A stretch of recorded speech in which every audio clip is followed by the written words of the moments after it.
A great way to cook chicken is making it juicy and tender and making it pull apart. Pull apart chicken, pulled chicken, shredded chicken, whatever you want to call it. That's what we're talking about today on The Silly Kitchen. The first thing I want to tell you about making sure that your chicken is nice and juicy and tender and ready for pulling apart is that you need to keep all that moisture in when cooking. So whether you're using a Dutch oven with a nice heavy lid to keep all that moisture and heat in, or if you do a nice tight tin foil on your chicken, whatever method you can come up with the items that you have in your kitchen, that is the number one key, is keep all of those juices and all that moisture in when cooking. Now, I have made pulled chicken a bunch of different times and a bunch of different ways. The one thing that I have noticed is a lot of recipes call for adding water or chicken stock into your pan or pot. Now, when I've done it in my Dutch oven or I've just done it with a tinfoil method with a cooking sheet, I have noticed that I don't need to add that extra liquid. When it is sealed nice and tight, while it's cooking, a ton of moisture starts cooking out of the chicken and you're actually left with a lot at the end.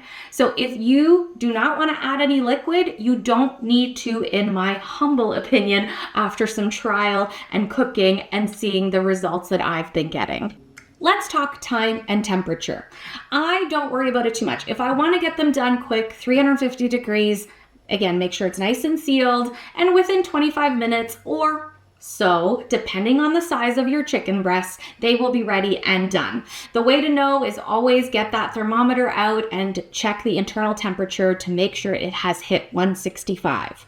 If you want to cook it lower temperature, 325, 300, it's just going to take a little bit longer and you might end up with a little bit more of that low and slow, juicy, tender chicken. But I've tried it all of those ways and I get pretty much the same results. The next thing is to ensure that the shredding happens nice and easily is that you take your chicken out of the oven or crock pot or whatever you're doing and let it rest for a couple minutes, but while it is still hot, that's when you have to shred. Don't wait until they get cooled down because they'll get harder, it'll be tougher to shred, and they'll dry out. So make sure you get that shredding going right away. If you're using your shredded chicken for sandwiches or you're throwing it into a salad or a wrap, awesome. Get that shredded chicken into an airtight container and it's good in the fridge for 3-4 days. But I'm going to take you through 2 recipes that are so yummy and cozy for this time of year that I like to use shredded chicken with. So let's get those done. My chicken is cooked and pulled and I'm kind of sort of going to make what looks like a chili, but it has peppers, celery, and onions, a variety of beans, stewed tomatoes, chili powder, garlic powder, and a little bit of cumin for that flavor in there, and then my pulled chicken. I let that simmer and stew for about 30 minutes before serving. Off to the second recipe, soup season. I love celery, onions, carrots, salt, pepper, and my pulled chicken goes in there. Get that all starting to come together. A little bit of dry parsley flakes, and the last thing I always add in is my stock. Another simmer 30-40 minutes and you've got great soup.